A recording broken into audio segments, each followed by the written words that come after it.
Eita, que isso? Aí. Olá, meu nome é Paulo Cogos, estou gravando essa live aqui para falar sobre alguns insights que eu tive. Seja um economista cristão. Você nem precisa ser um economista, formalmente falando, para ser um economista cristão. E eu vou explicar por quê. Enquanto os espectadores não chegam, eu vou cantar uma musiquinha. Sentir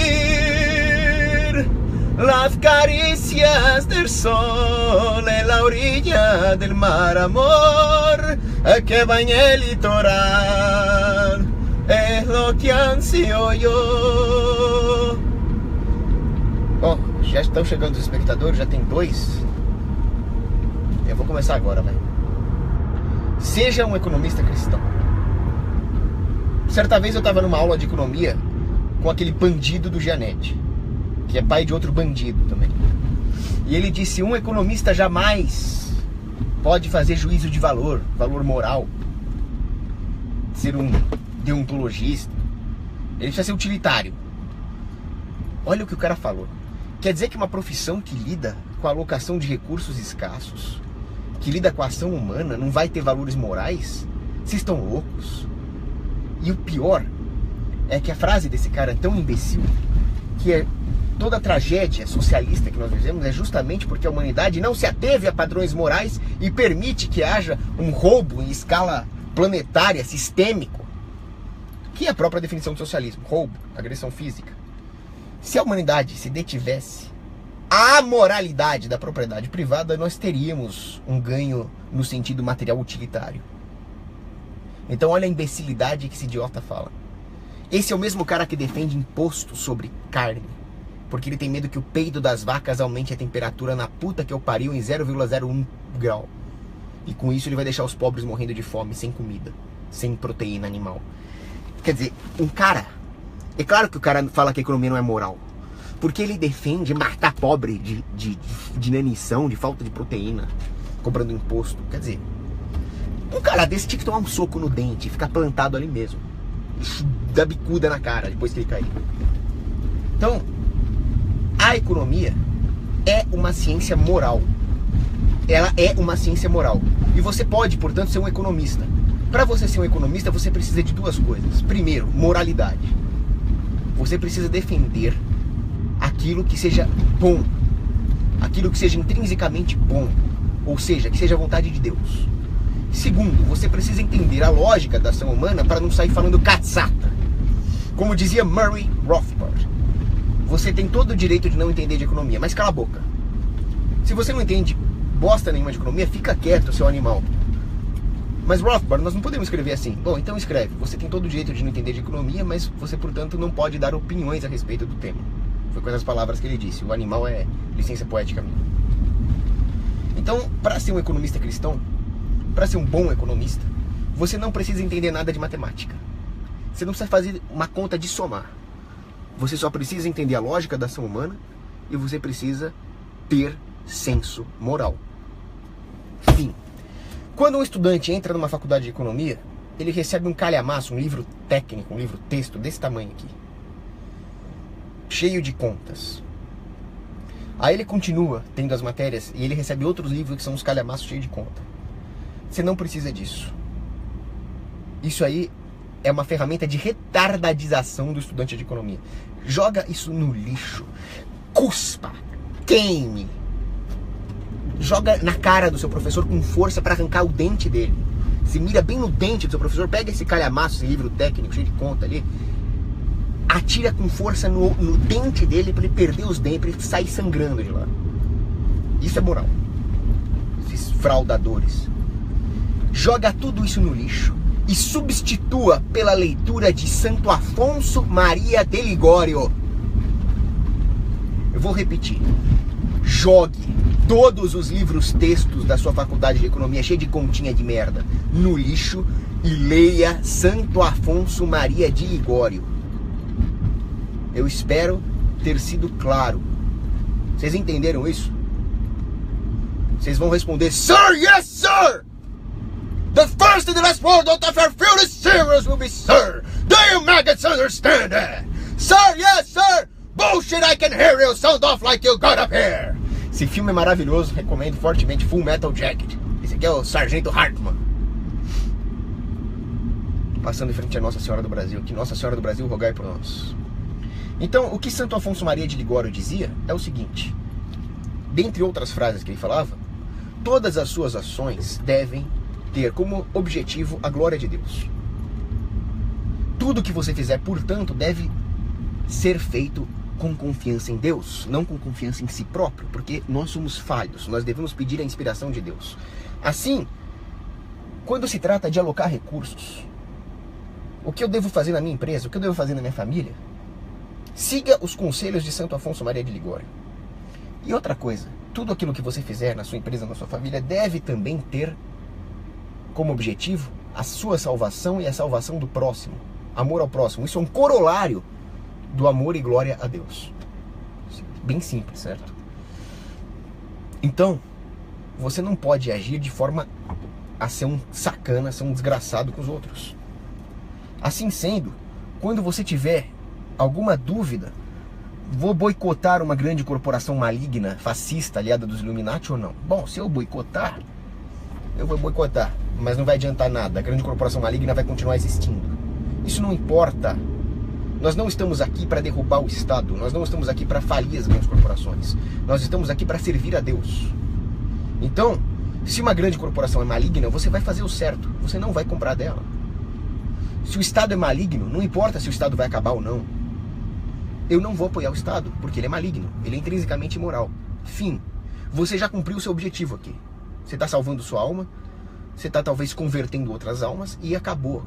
Não interessa. Esse é o objetivo.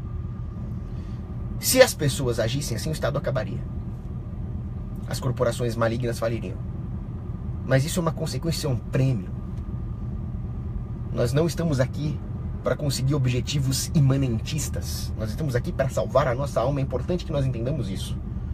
Portanto, ao contrário do que os nossos detratores nos acusam, o anarcocapitalista é um utópico. O anarcocapitalista quer um mundo melhor, perfeito. Não, eu não quero um mundo melhor. Eu não quero um mundo perfeito. Eu quero que o mundo vá pra puta que eu pariu, porra. Eu preciso parar de falar palavrão nos meus vídeos. É que eu fico nervoso. Eu não quero um mundo melhor. Eu quero salvar minha alma. E se possível, eu quero salvar a alma do próximo. Por amor ao próximo. E esse amor ao próximo vem de Deus. É só isso que eu quero. Então, não, eu não quero uma utopia, eu não quero uma engenharia social. Inclusive uma engenharia social é desconfiar da providência divina. E mais uma vez Santo Afonso Maria de Ligório dizia o seguinte: você só vai conseguir as coisas se você servir a Cristo. Com confiança e amor a Cristo, você consegue tudo o que você precisa. Esta é a maneira de fazer as coisas, não a engenharia social, que é uma negação de Cristo. Afinal, o que é um engenheiro social? Se não alguém que passa por cima da lei natural, que passa por cima da moralidade, que passa por cima do indivíduo, para cumprir um objetivo puramente imanentista e totalitário, desprezando a Cristo. Ele não vai conseguir nada a não ser a tragédia. Engenheiros sociais e todos os livros de economia mainstream da sua faculdadezinha keynesiana neoclassiquinha lixo são manuais de engenharia social. Você precisa ser muito imbecil para seguir um livro daquele, achando que existe um chip na cabeça dos homens, jogando no lixo as aspirações individuais. Coisa ridícula. É preciso entender uma coisa: as pessoas são diferentes, as pessoas têm aspirações diferentes, vocações diferentes, percepções diferentes. E o grande ponto é que haja uma comunhão entre essas pessoas diversas. Caso contrário, não haveria por que haver comunhão. A comunhão é para juntar as pessoas diversas. Comunhão na diversidade. Certo? Então, quando a esquerda tenta forçar a igualdade, por exemplo, ela não está fazendo comunhão nem mantendo a sua individualidade. Ela simplesmente está causando cisânia e forçando uma suposta união que não passa de uma escravidão institucional. A única coisa que você vai ter em comum com o seu irmão na esquerda é o fato de os dois serem escravos do sistema. Mas vocês não vão guardar uma comunhão verdadeira. De jeito nenhum. Então, seja lá qual for a sua ideologia política, e é preciso entender que toda ideologia política é um desvio da lei natural. Caso contrário, não haveria ideologia política, seria seguir a lei natural e acabou. Toda ideologia política gera contradições. Qual é a ideologia correta? Qual é o sistema correto? Qual deve ser a política do Estado? Tudo isso é fucking bullshit! Não tem que ter isso, não tem que ter Estado. Nós devemos nos ater à lei natural, porque toda vez que nós colocarmos um Estado, nós vamos gerar uma tragédia dos comuns. Qual deve ser a política? Como devem ser alocados os bens públicos? Todas essas perguntas é fucking bullshit. Porque eu já expliquei, as pessoas têm aspirações diferentes, objetivos diferentes, vocações diferentes. Simplesmente não dá para fazer isso sem que haja uma contradição plantada no tecido social. Nós já somos contraditórios o bastante desde que nós caímos com o pecado de Adão. Nós vamos fazer o que então? Plantar mais contradições? É exatamente isso que a política faz. Então, quando as pessoas veem para um homem, olham para um homem como São Francisco de Assis e falam a vida desse cara é contraditória, as pessoas não entenderam nada. São Francisco de Assis era um homem que buscava a reta intenção em tudo. Era um homem sincero, simples e autêntico. Aí as pessoas olham para o cara e falam, pô, o cara é um contraditório. Não, é o mundo que é contraditório. E quando existe política, nós colocamos essas mesmas contradições do mundo na relação entre as pessoas que não conseguem mais conviver, porque não existe mais um padrão moral absoluto. E este é o triste legado do imanentismo kantiano. Esse é o triste legado do iluminismo. Esse é o triste legado da ideia de nós queremos ser um Ubermensch de Nietzsche. Vá merda com o Ubermensch. O importante é nós sermos humildes e nos entregarmos a Deus como fez Santa Teresinha do Menino Jesus, com a sua pequena via. E ela, com a sua pequena via, deu um soco na cara do Ubermensch de Nietzsche que derrubou ele no chão. Isso é que é mágico, isso é que é maravilhoso, isso é que é providência divina, certo? Não é mágico, é lindo mesmo, mas é real, é real. Então nós não podemos deixar com que a ideia de uma lei que seja divergente da lei natural crie contradições que impeçam a humanidade de ter uma moeda moral. A economia só funciona porque existe uma moeda forte, né? A moeda fiduciária atrapalha a economia. Então, quando existe o ouro, uma moeda forte, uma moeda aceita de maneira quase que universal, isso permitia uma pujança econômica. Isso permitia que o comércio se desse de uma maneira florescente. Agora, para as pessoas guardarem relações que vão além do materialismo, além de trocar peixe por fruta, que elas realmente consigam estabelecer parâmetros culturais de valores que sejam um ganha-ganha para todo mundo, e não o perde-ganha, que é política, é preciso que haja uma moeda moral. Essa moeda moral é a lei moral absoluta, é a lei natural de Deus. Acabou. A política é zoar a moeda moral, é a deturpação da moeda moral. Nós precisamos ter isso em mente. Dá para avançar muito nesse tema da lei natural, mas para isso é necessário, como eu já expliquei, rejeitar peremptoriamente a política. Então existem algumas atitudes morais que você precisa tomar antes de se dizer um economista cristão. Por exemplo, não votar, não apoiar nenhum filho da puta de político. Todos eles deviam tomar um tiro na cara. Todos. Absolutamente. Sem exceção. Porque a política é contradição. A política implanta contradições no seio da sociedade. E quando você tenta dialogar com a política, quando você tenta dialogar com esse demônio que é a política, você perde. Você sempre vai perder. Porque quando você começa a dialogar com a política, você muda a linguagem. A linguagem social sólida é a economia. E como eu já disse, ela deve ser respaldada pela ética. Existe essa hierarquia. Quando você tenta entrar num diálogo político, você vai entrar na linguagem da mentira, na linguagem do demônio, que é o pai da mentira. E assim você vai perder a sua capacidade de divisar aquilo que é correto, aquilo que é apropriado. Você vai fazer parte da mesma contradição contra a qual você resolveu lutar. Assim não dá para vencer a política no seu próprio campo de batalha. Você precisa vencer a política num campo de batalha não político. E assim você demonstra realmente entender a política. O verdadeiro cientista político é um cara que entende a política com uma profundidade tal que ele entende que não dá para negociar com ela. Não dá para você entrar no terreno mentiroso e falso dela, porque ela vai te corromper. Ela vai te arrastar para o mau caminho. E como disse Santo Agostinho, no momento que você entra no diálogo com o pecado e começa a pecar também, você perde a capacidade de divisar a verdade, de ter sabedoria. E nós precisamos da sabedoria para driblar as armadilhas que a política nos impõe. Porque senão fica aquele jogo de perde e ganha. Nós já temos disso o suficiente no próprio tecido da realidade. É muito difícil atingir uma sociedade harmônica. É preciso tecnologia mesmo, né? Computadores e tal. É preciso prosperidade material. Aqueles ascetas loucos lá que falam que a prosperidade é ruim, intrinsecamente ruim, são hereges. A prosperidade tem a sua função. Ela pode ser danosa, muitas vezes, mas somente quando ela não é alinhada com a moral. Agora, se você realmente é um cara que preza pela moralidade, que tem amor ao próximo, você vai querer o bem do próximo. Inclusive o bem material. Então, sendo assim, você vai rejeitar a política, que é sempre um jogo de perde e ganha, não um jogo de ganha-ganha. Para que nós tenhamos a sabedoria para criar uma sociedade harmônica, a primeira coisa é rejeitar a política. Muito bem. Uma segunda atitude que um libertário deve ter, isso é muito importante.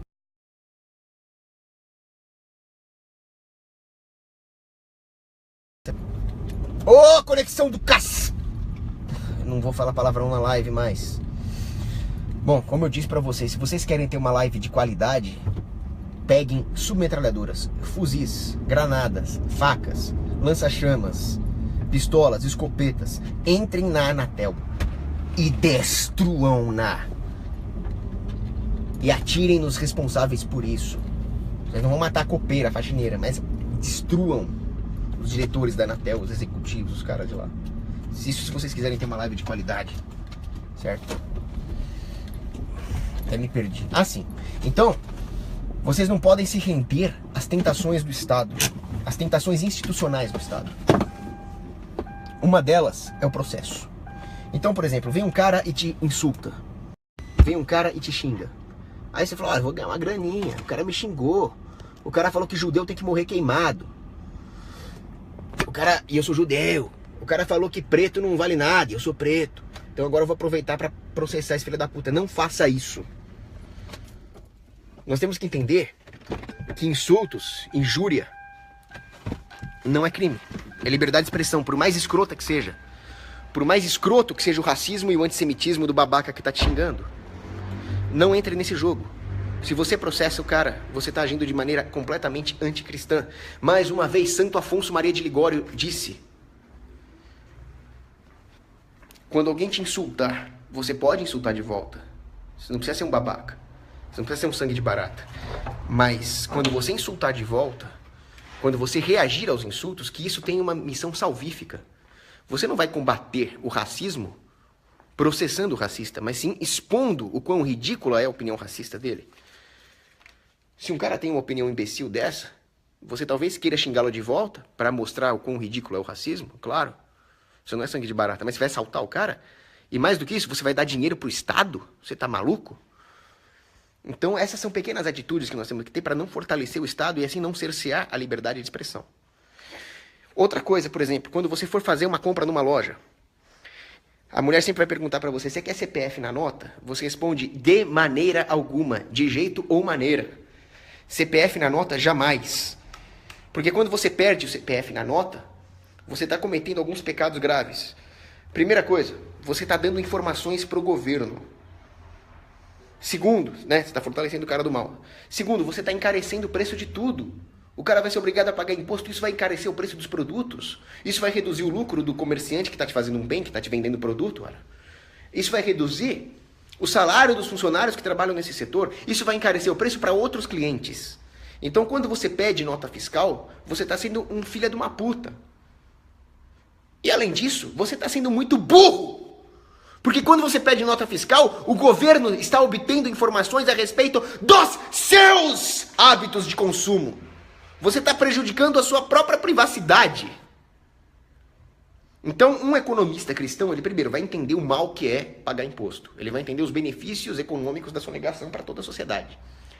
Segundo, ele vai ter amor cristão ao fornecedor, né? Ao empresário. Ele vai ter amor cristão aos funcionários. Ele vai ter amor cristão aos outros clientes. Ele não vai pedir nota fiscal. Pra quê? Pra ganhar 3 mil fucking reais de... Meu amigo, a sociedade inteira vai perder com nota fiscal. Paulista de merda. Todo mundo vai perder. Ah, não, mas eu consegui economizar uma graninha. É. Aí todo mundo faz isso e você perdeu grana. Aí você fala, mas justamente todo mundo faz isso, então pelo menos vou pegar um pouquinho. Ah, sim. Né? Tá todo mundo se ferrando Você vai lá e sobrevive mais 10 segundos. Pra quê? Você vai perder sua alma, cara. Nosso Senhor Jesus Cristo disse no Evangelho de Mateus, o que adianta para um homem ganhar o mundo e perder sua alma? Então, nós, economistas cristãos, temos que entender uma coisa. Nós temos que entender que a única chance que nós temos de ter alguma sociedade próspera, no sentido material mesmo, a longo prazo, de deixar um mundo bom para os nossos filhos, netos, é se nós reagirmos agora e rejeitarmos essas esmolinhas de curto prazo que o governo propositalmente nos dá para tentar corromper o nosso espírito, a nossa alma, eu digo, né? Rejeite isso. Mais uma vez, Santo Afonso Maria de Ligório disse: você encontra Cristo nas agruras, na escassez, na penitência, no sacrifício. Então algumas atitudes podem parecer sacrificantes, mas é lá que você encontra Cristo. E aí, se a sociedade inteira abraça esses ensinamentos de Cristo, ela se torna próspera. Então a prosperidade material é um prêmio, é um bônus, mas não é o objetivo. O objetivo é seguir a Cristo na cruz. Na cruz. Por isso que Santo Afonso Maria de Ligório é muito melhor economista do que esses vagabundos que se dizem economistas por aí. Outra coisa, reduz o consumo. Você não precisa da maioria das coisas que você consome.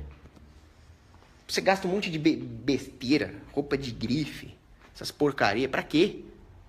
Quando você faz isso, você está depredando o seu próprio capital. O consumo não ajuda a economia. O consumo é ruim para a economia. Vocês devem estar chocados, né? Então eu vou repetir.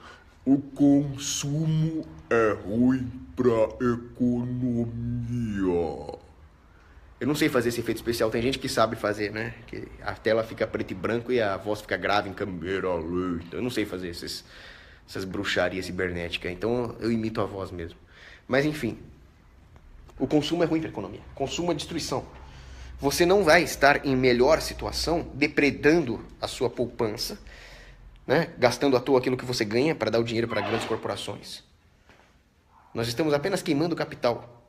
O que é bom para a economia é poupança e não consumo. É simples.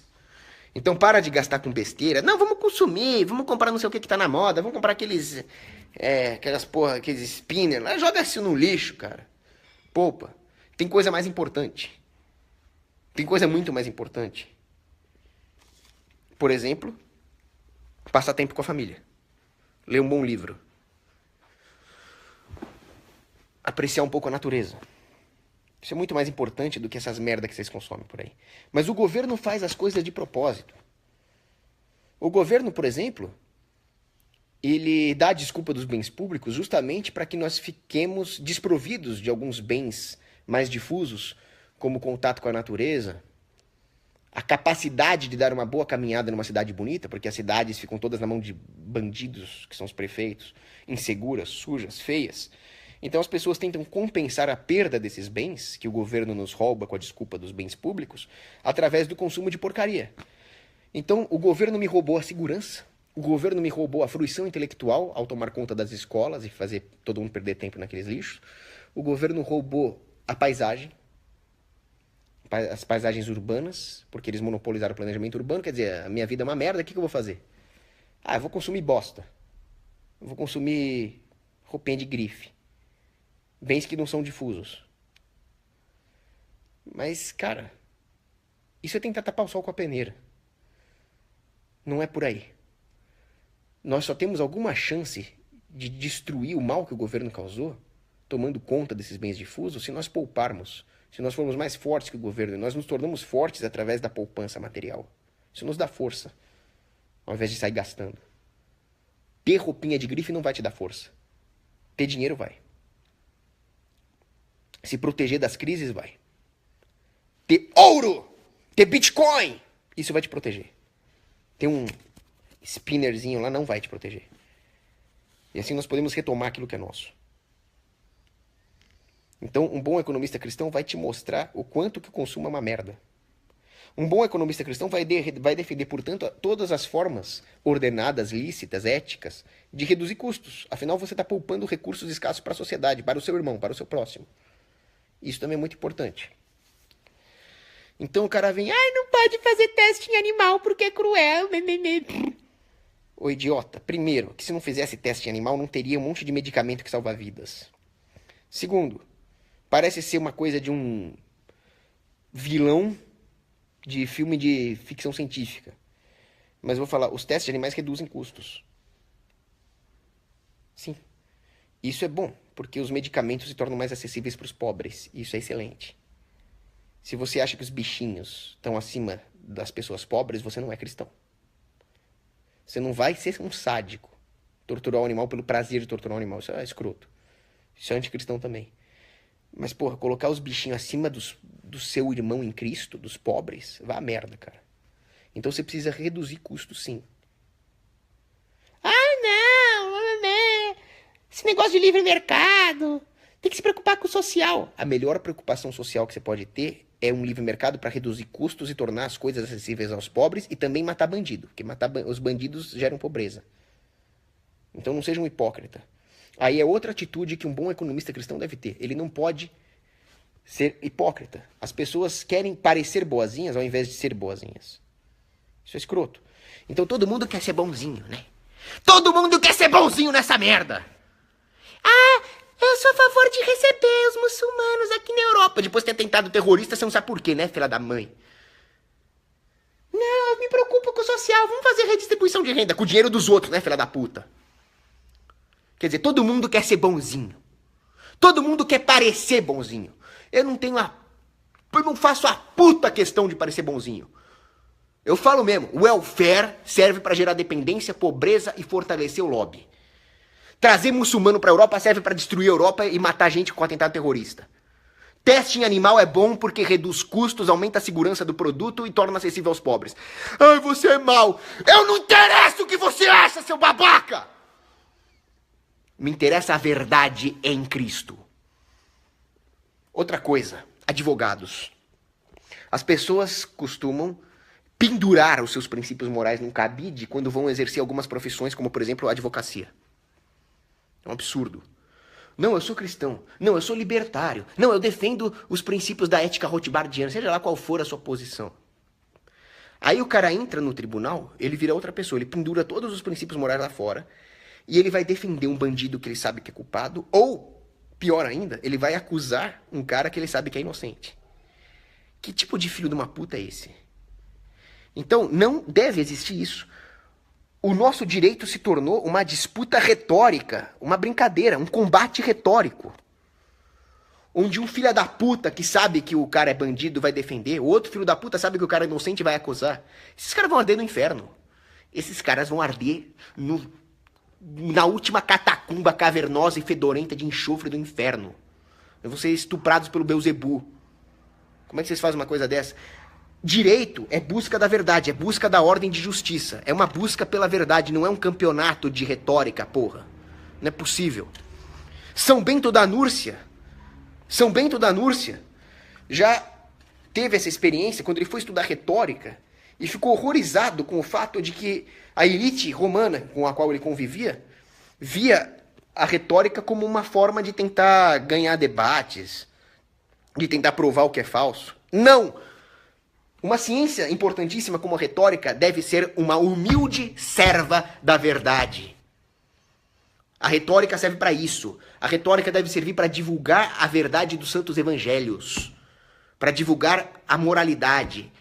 Todas as ciências devem estar submetidas a Cristo Jesus, inclusive a ciência da justiça. Então, quando um advogado se diz cristão e acusa um cara que ele sabe que é inocente ou defende um cara que ele sabe que é falso, esse cara está tendo aquilo que os santos, os teólogos chamam de duplicidade de vida. E essa duplicidade de vida não se dá só na questão da fé. Então, sei lá, o cara se diz cristão, mas ele é dono de um puteiro. Muito estranho isso.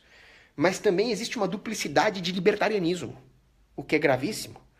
Então, o cara, sei lá, se diz libertário, mas ele é fiscal da Receita. Libertário é o cacete. Esse cara não é libertário. O cara se diz libertário e é policial. Até aí já é meio esquisito, mas vamos supor que ele seja um policial da antissequestro. Ele tá lá pra matar sequestrador. Ok, tudo bem. Mas o cara não é da antissequestro, ele é da narcóticos. Ele prende o cara que tava puxando um bequinho lá no cantinho ali. Esse cara não é libertário, esse cara é um bandido. Vou pegar um carregadorzinho aqui pra mim, peraí. Eu sempre me atrapalho com essas coisas, rapaz. Como é que encaixa isso, cara? Pô, esse carregador não é pra iPhone. O que tá acontecendo aqui? Peraí. 10 minutos, 1 minutinho aqui. Que tá acabando a bateria.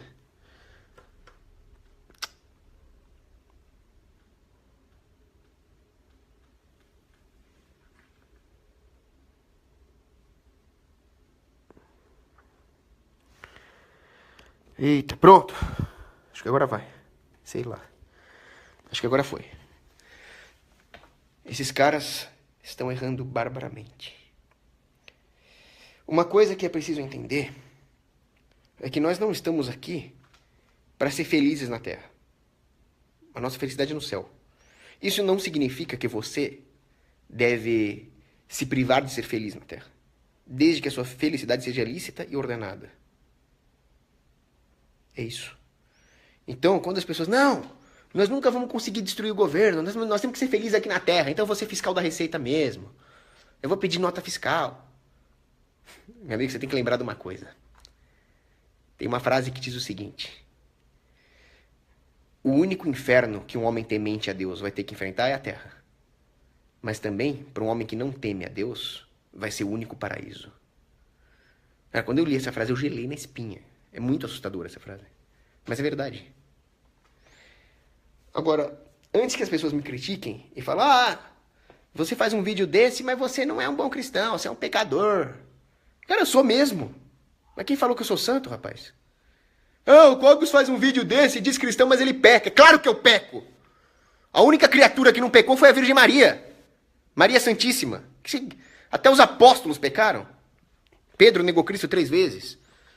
Então, quando vocês assistirem um vídeo desse, vocês têm algumas possibilidades. Primeiro, saibam que eu só assumo a responsabilidade das besteiras que eu falo. O Paulo Cogos só é responsável pelas merda que ele falou. Se é que eu falei alguma aqui. Agora, tudo que eu falei de verdade, não fui eu. Foi o Espírito Santo que está me usando como instrumento. Que está me dando a graça de me usar como instrumento.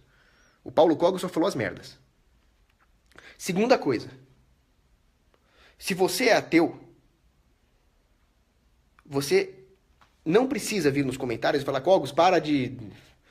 Você é um crentelho. Para de misturar política com religião. Para de misturar economia com religião. Eu não vou parar, cara. Se você é ateu, você tem 3 possibilidades. A primeira delas, que é a que eu mais recomendo, é ter o desejo de ter o dom da fé. A segunda, você pode fazer como o ovo do padre. O ovo do padre é o seguinte, conta-se a história de um padre que foi almoçar com um bispo, que foi tomar café da manhã com um bispo. E o bispo serviu um ovo rançoso. Aí o bispo falou, como é que tá, padre? E o padre falou, algumas partes do ovo estão excelentes.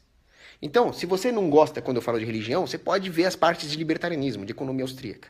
Sugiro que você veja de religião também, que é a mais importante, mas tudo bem. E a terceira opção que você tem é não ver meu vídeo. Vai ver um canal de um libertário ateu. Agora, o que você não pode fazer é vir nos comentários e falar, deixe de ser cristão, deixe de... Meu amigo, eu sou um libertário cristão. Aliás, eu só sou libertário porque sou cristão. Então, se você acha que um comment no Facebook vai me fazer desistir de falar de Cristo, você tá louco. Os proto-mártires romanos não desistiram nem quando eles foram tacados pros leões. Eu não estou me comparando a um proto-mártir romano. Eu estou muito longe de ter o dom da fortaleza que eles tinham. Agora, se achar que eu vou desistir por causa de um comentezinho no YouTube, aí já é me ofender, né, cara? Então, não vou parar. Saibam que eu não vou parar. Bom, o que mais que nós poderíamos dizer nesse live? Acho que eu já vou responder as perguntas. Bom, sim. Outra coisa. As pessoas costumam pautar algumas ideias econômicas, algumas ideias de política pública, em cima de ideais anticapitalistas. Não, precisamos redistribuir renda. Não, precisamos ter alguém para governar, senão vai dar bagunça. Nós temos que ter em mente o seguinte, primeira coisa. Igualdade é bullshit. Igualdade é bullshit. Nós temos que ter amor ao próximo de forma a ajudar o próximo, para que ele tenha um nível de vida decente. E você faz isso com o seu dinheiro, não com o dos outros. Porque na hora que você faz isso com o dos outros, você cria incentivos pervertidos em toda a economia que vão empobrecer todo mundo. E você vai sair por cima, eu sou bonzinho, eu sou caridoso. Não, você não é bonzinho nem caridoso, você é um ladrão. Você é um comunistinha de bosta. Então chega. Muitas das políticas são baseadas em pura inveja. Uns têm mais, outros têm menos. Não interessa quem tem mais. Já dizia São Pedro Fabro, padroeiro dos empresários. Esse sim um grande economista. Grande proto-austríaco, poderíamos dizer assim. Você pode pegar esses caras aí, Adam Smith, Friedman, Hayek, jogar essas porcarias no lixo e volta-se para São Pedro Fabro. Ele dizia o seguinte: o pecado mais perigoso para uma sociedade livre é o pecado da inveja. Justamente porque ela resulta em políticas socialistas. Como toda política, no final das contas, né? Deus criou a economia, o demônio criou a política. Deus criou a ética, o demônio criou o direito. Então é sempre assim. Outra coisa é que nós sempre temos aquela mania de querer exercer o nosso poder em cima do próximo, conforme dois efeitos que eu digo. Conforme duas causas, aliás, que tem dois efeitos. Uma causa é as nossas idiosincrasias. Nós não conseguimos tolerar comportamentos inofensivos do próximo que sejam diferentes dos nossos. Assim vem aqueles neoconzinhos e querem que o Estado imponha moral. Mas é justamente a liberdade para pecar que é uma condição necessária para que o homem entenda o mal que é o pecado e deixe de pecar. Quando os neoconzinhos querem impor a moral, eles não vão corrigir as concupiscências que geram o comportamento imoral. Eles só vão cometer uma imoralidade ainda pior, que é a agressão contra inocentes.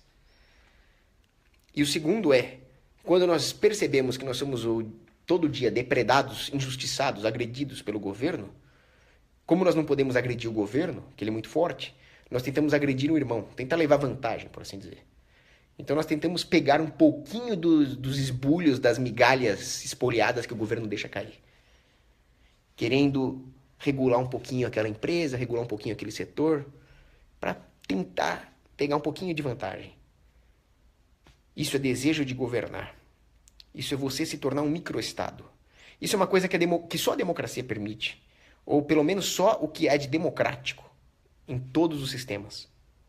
O grande mal não é nem o Estado, o grande mal é a democracia. A democracia faz com que o indivíduo seja fraco demais para defender os seus interesses justos, mas que ele seja muito forte quando ele quer ser uma injustiça para o próximo. Isso é o que a democracia faz. E como disse São João Crisóstomo, o desejo de governar é a mãe de todas as heresias. Isso é outra frase brilhante desses grandes santos aí. Eu queria ter 1% da santidade desses caras. Bom, depois eu posso fazer um vídeo mais completo sobre o tema, mas agora eu vou dar uma olhadinha nas perguntas. Cadê as perguntas? Putz, eu gravei esse vídeo deitado, agora para ler as perguntas vai ser um...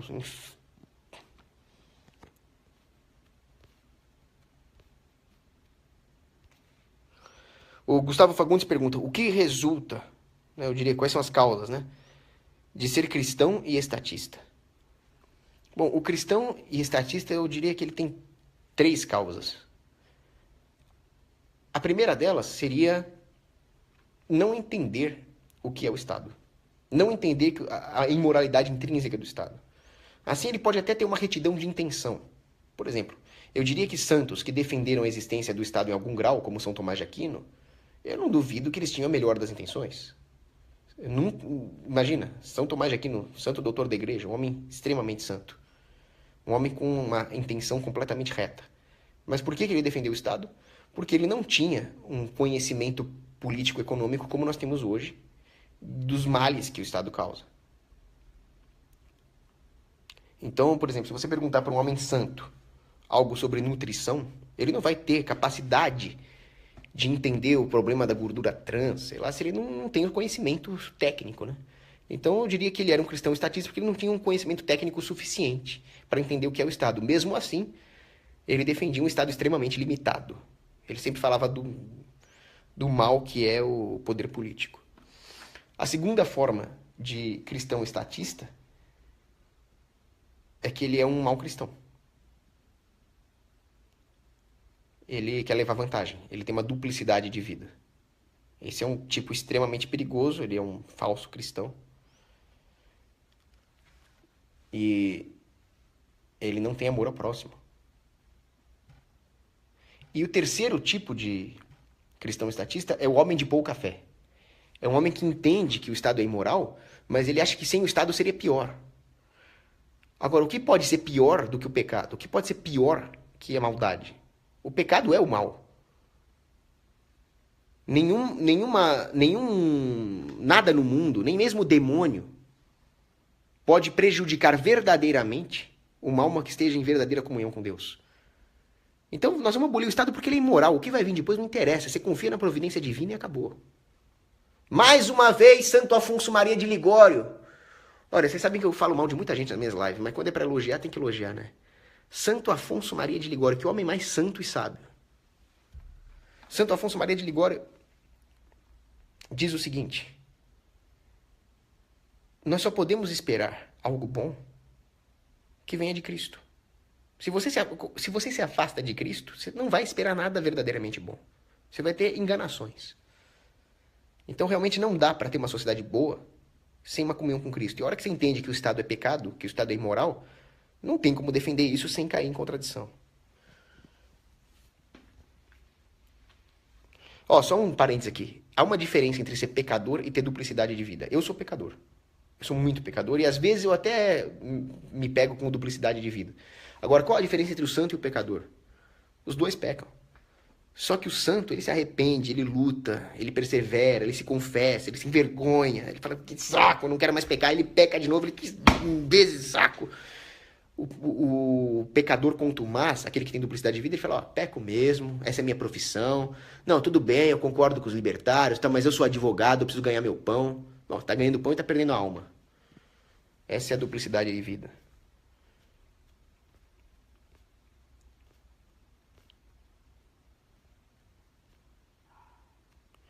O Lucas Mateus pergunta por que a maioria dos cristãos são estatistas? Estatística. A maioria das pessoas é estatista, então a maioria dos cristãos também é. Mas é muito mais fácil você achar estatistas socialistas, comunistas fora do cristianismo, né? É claro que existem coisas que atrapalham. Por exemplo, esses excomungados malditos aí, Leonardo Boff, Frei Beto. Esses caras são excomungados. O Papa Leão XIII deixou claro, se você é socialista, você tá excomungado, late a sentença. Tadeu Souza, quais livros você indica para conhecermos mais do catolicismo? Bom, primeiro, claro, o catecismo. O catecismo da Santa Igreja Católica. A leitura da Bíblia, importantíssima. E aí eu sugiro que você leia, se comece por um livro do Léo XIII, chamado A Fé Explicada. Esse livro é maravilhoso. Aí você lê A Fé Explicada, ele é maravilhoso mesmo. E depois você vai vendo o resto. Quando você lê esse livro, você vai se apaixonar tanto pela doutrina cristã que você vai sair procurando coisas.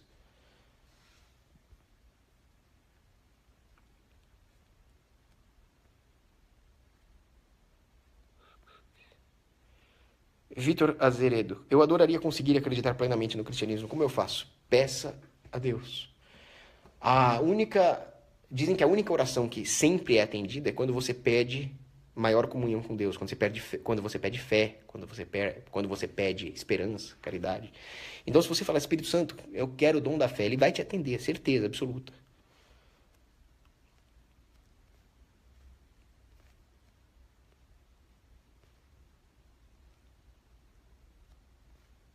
Eu tô pulando algumas perguntas porque eu tô com pressa.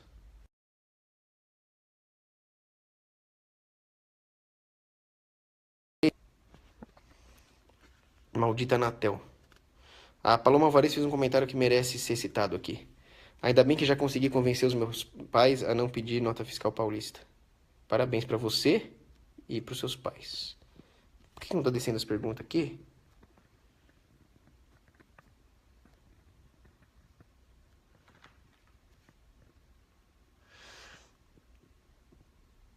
O Gustavo Dias pergunta o que eu acho de testes em humanos como forma de punição. Ora, se o bandido cometeu um crime suficientemente hediondo, ele tem que ser punido. E essa seria uma excelente punição. Que ainda traz um bem para as pessoas inocentes, né?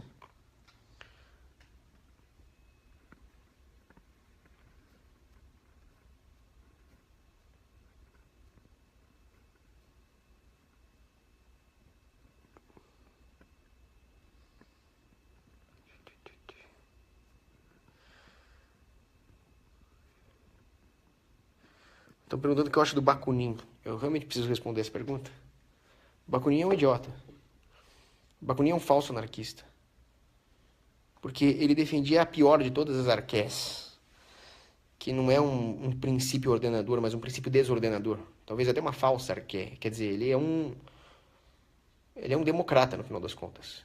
Porque o que ele defendia era a lei da turba na sua máxima potência. Só você ler os lixos que ele escreveu lá.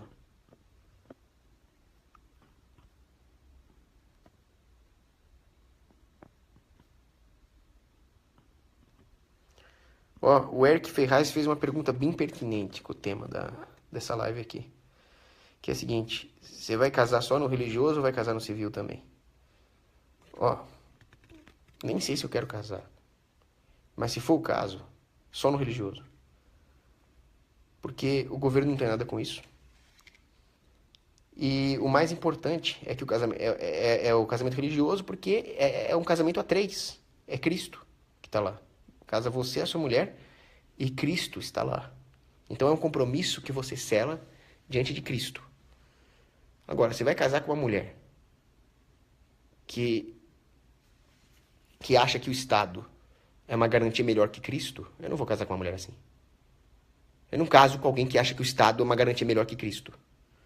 Porque se ela não está disposta a seguir um compromisso que ela firmou com Cristo, eu não quero nada com ela. E o civil vai dar alguma proteção para ela, blá, blá, blá. Civil que se exploda, não dá proteção nenhuma. Você vai abrir seus flancos ao Estado. É preciso que ela entenda isso. Então, se ela não for uma anarcocapitalista libertária e católica, e mais, devota da Santíssima Virgem Maria, eu não quero nada com ela. Então, claro que vai ser só no religioso ou não vai ser.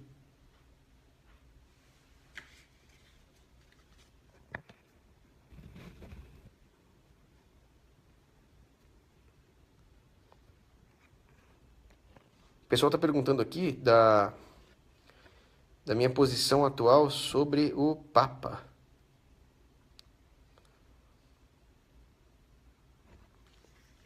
Olha, é o que eu falei para um cara. Eu não quero comentar disso. Ele comete vários erros. Mas ele ainda não cometeu nenhum erro com a chave de Pedro na mão e nem vai cometer porque o Espírito Santo não deixa isso acontecer. Então, eu vou falar a verdade aqui. Eu não gosto da pessoa do Papa. Eu não gosto do cardeal Jorge Bergoglio. Ele fala coisas horríveis. Mas eu não vou ficar atacando o Papa porque isso é um caminho espiritual perigosíssimo. Eu poderia chegar aqui numa live e começar a criticar o Papa se eu fosse Santa Catarina de Siena. Santa Catarina de Siena fazia pesadas críticas contra os maus sacerdotes, ela chamava os maus sacerdotes de demônio. Mas Santa Catarina de Siena cuidava dos leprosos. E um dia ela foi dar um banho num leproso e ela ficou com ela teve aquele impulso, aquela repulsa, quase que num reflexo, porque o leproso estava todo cheio de pus e infecções e mau cheiro. E é natural, isso é uma defesa biológica do organismo, né? Você ficar com aquela repulsa daquilo que é malsão. Mas ela ficou tão chocada com ela mesma de ter uma repulsa por um irmão em Cristo, que ela fez? Ela deu banho no leproso e bebeu a água do banho.